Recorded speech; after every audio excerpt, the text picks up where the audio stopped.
welcome back to my YouTube channel. Today we are going to talk about something extremely important for the economic development. Hello, I am Nimisha Saxena and we are going to talk about the role of microfinance in financial inclusion. Have you ever wondered how small street vendors, rural women, farmers or daily wage workers get access to loan when they don't have bank accounts, salary slips or collateral? That's exactly where microfinance plays a role. In this video, we will understand what is financial inclusion, what is microfinance, why microfinance is important, how it promotes financial inclusion, its challenges and real impacts. So without further ado, let's get into the video. So first of all, let's kindly understand what actually is financial inclusion. So financial inclusion means ensuring that everyone, especially low income and vulnerable groups, has access to affordable financial services like bank account, loans, insurance, saving facilities and digital payments. In countries like India, many people in rural and remote areas were historically excluded from the formal banking system. The reason were not having much collateral to give to the banks. Without financial inclusion, people depend on informal way of credit takings, such as money lenders. Interest rates are also extremely high. Poverty continues in cycle. So financial inclusion is not just about banking. It's about economic empowerment and social equality. So what is microfinance? Microfinance refers to providing small financial services to low-income individuals who lack access to traditional banking. These services include microloans, micro-savings, micro-insurance, financial literacy support. Micro-institutions or MFIs provide small loans, sometimes as little as 5,000 or 10,000 without heavy documents or collateral. And that's why it makes easier for the below income poverty lines. The main goal is simple: help people start or expand small business, improve household income and reduce poverty. In the pointer improve household income, there are majorly self-help groups that helps to financially support the people in the village areas. How microfinance promotes financial inclusion?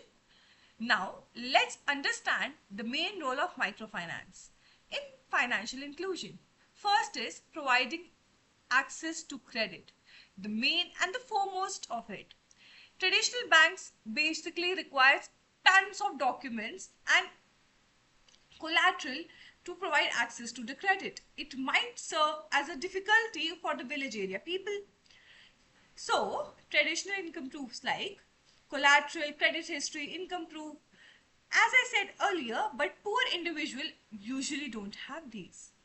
Microfinance institutions use group lending models, social collateral, self-help groups. This allows even the poorest individuals to access loan. See how easy is that? Second is women empowerment.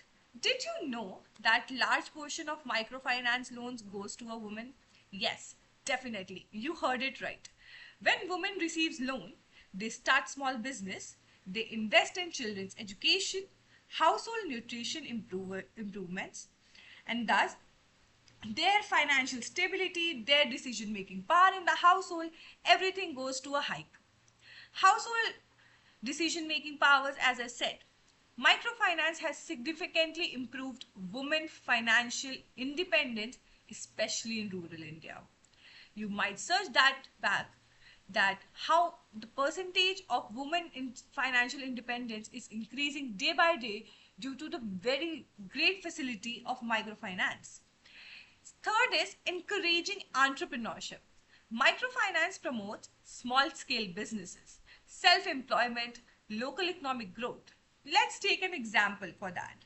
A woman starting a tailoring business, a farmer buying better seeds, a vendor expanding inventory. Small loans create a big impact. Yes, definitely. Promoting savings. Many microfinance institutions encourage small, daily or weekly savings, financial discipline, budget planning. This builds financial stability over time. Now, reducing dependence on many lenders. Before microfinance, let's go back in the time. Many poor families borrowed from local money lenders at extremely high interest rates. Microfinance then comes into the picture, provides lower interest rates, structured repayment schedules, transparent policies. This protects vulnerable borrowers from exploitation.